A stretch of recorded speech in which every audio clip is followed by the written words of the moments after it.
Hello, welcome to this training on digital citizenship for middle schoolers. My name is Ms. Clendenning, and I will be guiding you through this training today. So, what is digital citizenship? Digital citizenship can be referred to as the responsible use of technology by anyone who uses computers, the internet, and digital devices to engage with society on any level. So, yes, this can apply to us adults, but today we are going to discuss how this applies to our students and how we can guide them into responsible digital citizenship. Number one, help kids balance technology. We know our students love technology. They might love their phones, their computers, TV. But what we can do is help our student navigate balancing this technology. We can limit their screen time and encourage technology breaks. My advice is to keep those devices out of their bedroom so that that space is safe as their sleeping environment. Encourage time with your family without this technology, and it is important for you to model this same balance yourself. If you can't put your devices down, how can you expect your child to do the same? Us teachers need to model the same appropriate technology balance too. We should also encourage our students when we see them not using technology. Tell them that we're proud of them when they're reading a book or playing outside. And when we see that they might be overusing technology, discuss the dangers and what can occur if there isn't a balance. Number two, protect your child's privacy. Your child is especially vulnerable online, so you should do what you can to ensure that their information remains private and secure. Share the dangers of privacy breaches with your child and explain what should be kept private and why. For example, encourage your student to not share where they go to school, where they are, and what activities they might do so that strangers don't have access to that information. Explain what scams are and why they shouldn't click on any link that comes their way. And lastly, remind your child that at the end of the day, tech companies want their information to make money off of them. Don't let them get taken advantage of while they're online. Number three, encourage responsible interaction. We don't want our children to fall into the dangers of cyberbullying or creating a permanent digital footprint that is harmful. A digital footprint never goes away. So, whatever they're doing online, it's there forever. So, encourage your student to engage in responsible online interactions so that their digital footprint stays clean and they don't have anything they regret as they enter into adulthood.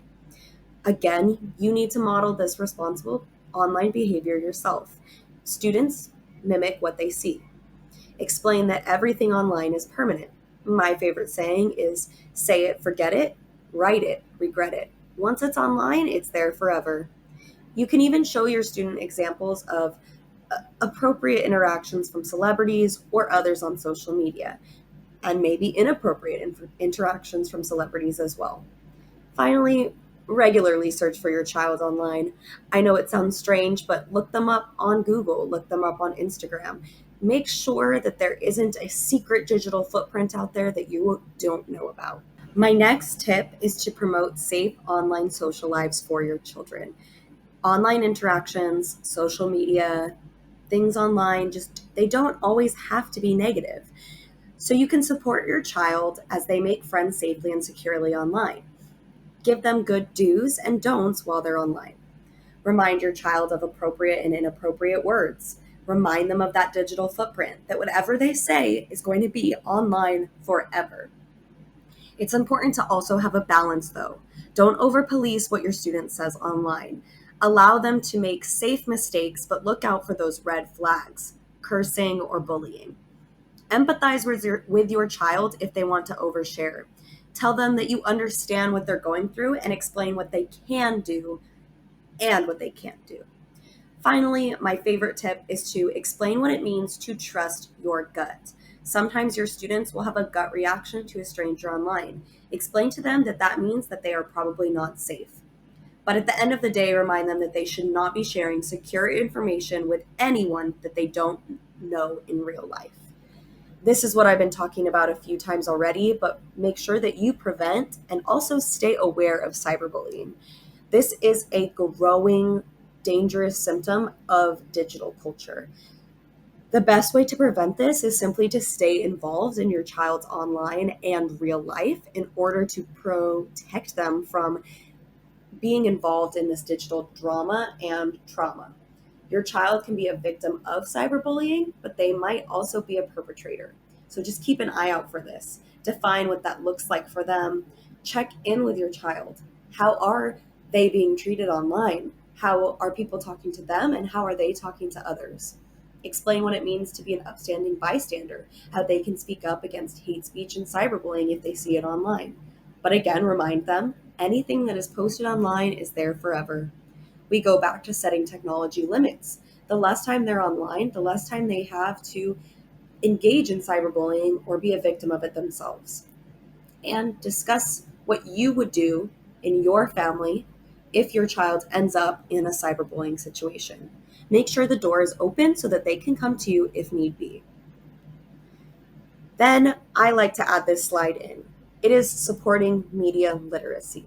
We all hear about fake news all the time, but it is a real thing. It is on the rise, and studies show that many students and adults struggle to figure out what is real and what is fake online. So, encourage students to be skeptical of what they see online. Don't let them believe the first thing that they read. Encourage them to double check, triple check any facts they might find crazy.